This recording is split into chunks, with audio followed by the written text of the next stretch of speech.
বন্ধুরা, আজ আপনাদের কাছে একটা বিশেষ যেটা হচ্ছে যে আপনাদের জন্যে রাজ্য সরকার এনেছে একটা দারুণ উপহার। সে উপহারটা কি আপনাকে এই ভিডিওর মাধ্যমে আমি আজ জানিয়ে দেব। আপনারা স্কিপ করে চলে যাবেন না। যারা গ্রাম অঞ্চলে বসবাস করে তাদের জন্যে এই স্কিমটা রাজ্য সরকার এনেছে।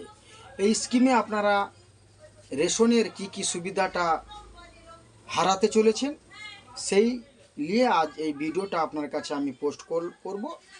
আপনারা দেখে নেবেন। যদি কোনো ভুল ত্রুটি হয়ে থাকে কমেন্টে জানাবেন। নেক্সট ভিডিও আপনার যদি প্রয়োজন হয়ে থাকে যে কোনো বিষয়, তো আমার এই চ্যানেলের মাধ্যমে আপনারা পেয়ে যাবেন যেটা আপনারা জানতে চাচ্ছেন। তো সর্বপ্রথম গ্রাম অঞ্চলে যারা বসবাস করে তাদের জন্যে রাজ্য সরকার স্কিম নিয়ে এসেছে। রেশন কারা কারা পাবে না গ্রাম অঞ্চলে? রেশন পাবে না যাদের বাড়ি পাকা রয়েছে, 3 থেকে 4টা রুম রয়েছে, তারা রেশন পাবে না। গ্রাম অঞ্চলে যারা আবাস যোজনার বাড়ি পেয়েছে তাদেরকে বলেছে যে যত টাকা আবাস যোজনার ওই টাকার মাপে বাড়ি করতে, লেকিন আপনারা কি করেছেন? আপনারা লোন নিয়েছেন, বন্ধন ব্যাংক থেকে বলুন বা সেলফ হেল্প গ্রুপ থেকে লোন নিয়েছেন, নিয়ে বাড়িটাকে বড় করে করেছেন আপনাদের ছেলেদের ভবিষ্যতের কথা ভেবে। কেননা ছেলেরা পাকার বাড়ি করতে পারবে না, সেই জন্য আপনারা করেছেন ছেলেদের ভবিষ্যতের কথা ভেবে। তো সরকার আপনাদের ভবিষ্যতের কথা আর ভাবছে না। আপনাদের বলতেছি যাদের 3 থেকে 4টা রুম রয়েছে বাড়িতে, তাদেরকে রেশন দিবে না। সরকারের বিজ্ঞপ্তি জারি করে দিয়েছে। এবং গরিব মানুষ যারা ফ্রিজ কিনেছেন, শুনে রাখুন, যারা ফ্রিজ কিনেছেন তাদেরকে রেশন দিবে না আমাদের এই রাজ্য সরকার। তাদের বিজ্ঞপ্তিতে সেটা বলে দেওয়া হয়েছে, যাদের বাড়িতে ফ্রিজ থাকবে তাদেরকে রেশন দেওয়া হবে না। একটা মানুষ ফ্রিজ কিনেছে, ভাবুন গরম এত পড়ে থাকে, যথেষ্ট মানুষের চেষ্টা হয় একটু ঠান্ডা জল খাওয়ার, সেই জন্যে ফ্রিজ কিনেছে, সে বাড়ির রেশন কাটা যাবে। তাহলে আপনারা ভাবুন, আপনারা চিন্তা করুন কি করবেন। আর একটা কথা, যাদের বাড়িতে হাল করা মেশিন রয়েছে, পাওয়ার টেলার, তাদের বাড়িতে রেশন কাটা যাবে বলে দিয়েছে। আরও বিষয় রয়েছে, যাদের বাড়িতে 4 চাকা গাড়ি রয়েছে তাদের বাড়িতে রেশন পাবে না। এবং যাদের 2 থেকে 3 একর জমি রয়েছে তাদের বাড়িতে রেশন যাবে না।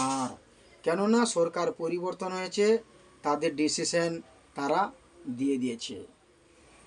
আর একটা কথা হচ্ছে যে যাদের বাড়িতে মাসে 15,000 টাকা যারা রোজগার করে থাকে তাদের বাড়িতে রেশন পাবে না। একটু ভাবুন, 15,000 টাকা, মাত্র 15,000 টাকা। এখন মূল্যবৃদ্ধি অনুযায়ী 15,000 টাকায় একটা বাড়িতে সংসার চলে না, তাদের রেশন কেটে দিচ্ছে সরকার। তাহলে আপনারা চিন্তা করে ভোট দিয়েছেন আপনাদের ভালোর জন্যে, তো আপনারা ভাবুন যে আপনাদের ভালো হচ্ছে না, কোনো খারাপ করতেছে সরকার। যদি কোনো প্রবলেম হয়ে থাকে কমেন্টে জানাবেন। সরকারের কাছে আমাদের উদ্দেশ্য আপনাদের জন্যে, জনগণের পরিষেবার জন্য যে যেটা প্রয়োজন আমরা সরকারের কাছে ভিডিওর মাধ্যমে, সোশ্যাল মিডিয়ার মাধ্যমে পৌঁছে দেওয়ার চেষ্টা করব। আরেকটা রয়েছে, যাদের বাড়িতে মোটর সাইকেল রয়েছে তাদের বাড়িতে আপনারা রেশন পাবে না। আপনার ছেলে শিক্ষিত হয়েছে, একটা ল্যাপটপ কিনেছে, আপনার বাড়িতে যদি ল্যাপটপ থাকে আপনি রেশন পাবে না। রেশনটা তাহলে দিবে কাকে? আপনারা একটু ভাবুন। আমার মনে হচ্ছে রেশনটা সাধারণ মানুষের কাছ থেকে বন্ধ করে দিয়ে, আমার মনে হচ্ছে এটা সরকারের অর্থনীতি বাড়ানোর চেষ্টা করতেছে। কেননা আজ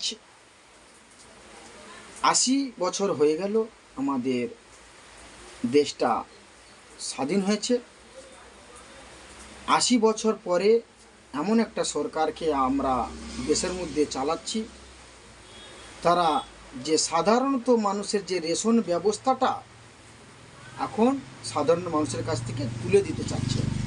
তাহলে আপনারা একটু ভাবুন, জনগণের স্বার্থে আপনারা কীরকম সরকারকে চাচ্ছেন। যদি আপনারা পরিবর্তন চান, কমেন্টে লিখে জানাবেন। কোন সরকার ভালো সেটা আপনি জানাবেন, কেননা মানুষের পরিবর্তন মানুষই করতে পারে, আর কেউ করতে পারে না। সেই জন্যে আমার অনুরোধ, আপনারা যথাযথভাবে সরকারের এই যে সিস্টেমটা আপনারা মানুন, কি বলতে চাচ্ছে সরকার, আর এতে লাভটা কার হবে সেটা একটু কমেন্টে জানাবেন। আর আপনারা কি ধরনের ভিডিও দেখতে চান, বিশেষ করে অন্নপূর্ণা ভাণ্ডার বলুন বা স্বাস্থ্যসাথী বলুন বা অন্যান্য সরকারি যেগুলো রয়েছে, প্রতিটা প্রজেক্টের উপরে আমরা ভিডিও করে থাকব। আপনারা সেই ভিডিওর মাধ্যমে চলাফেরা করবেন, দেখবেন সঠিক পথে আপনাকে আমরা নিয়ে যাওয়ার চেষ্টা করব। তো নেক্সট মাস থেকে আপনাদের বাড়িতে জনগণনা যেটা শুরু হবে, তাতে আপনার কি কি প্রয়োজন, কি কি প্রয়োজন নেই সেটার বিষয়ে আমি আপনাকে বলে দেবো।